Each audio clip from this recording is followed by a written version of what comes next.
Hi! Welcome to Prabhas gallery. Prabhas கேலரில இன்னைக்கு நம்ம ராமாயணம் தான் பார்க்க போறோம். வாங்க ஃப்ரெண்ட்ஸ். இவர்கள் எல்லாருமே விஸ்வாமித்திரர் செய்கிற தவத்தினுடைய உக்கிரத்தால தவிச்சாங்க.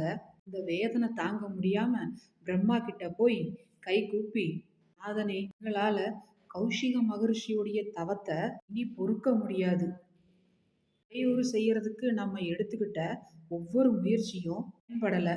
அவரோட தவத்தோட வெப்பத்தினால நம்ம அழிஞ்சு போயிடுவோம் போல இருக்கு.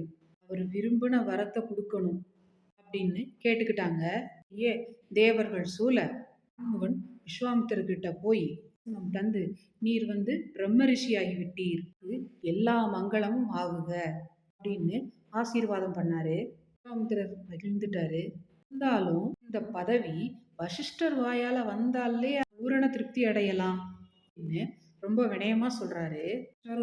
பழைய சண்டைய நினைச்சு புன்னகை பூத்து, செய்த கடும் தவத்தோட பயனை அடைஞ்சிரு, பிரம்ம ரிஷி அப்படிங்கிறத பத்தி எந்த சந்தேகமும் இல்லை. அந்த மாதிரி சொன்னோன்னே எல்லாரும் சந்தோஷமாயிட்டாங்க. மாதிரி அற்புதமான தவங்களை அற்புதமான முறையில வெற்றி பெற்ற மா முனிவர் தன்னுடைய சபைக்கு எதிர்பாராம திடீர்னு வந்தாரு. தன்னுடைய சபைக்கு நான்முகன் வந்தா தேவராஜன் எப்படி வரவேற்பாரோ அதே மாதிரி தசரதன் இவரை வரவேற்று அவருடைய பாதங்களை தொழுது, இன்னைக்கே என்னுடைய வினை தொடர்பு தீர்ந்துருச்சு, இது என்னோட முன்னோர் செஞ்ச தவ பயன். இரவு தீர்ந்து சூரியோதயம் ஆனது மாதிரி உங்களுடைய திருமுகத்தை நான் பார்த்தேன். இனி எனக்கு என்ன குறை?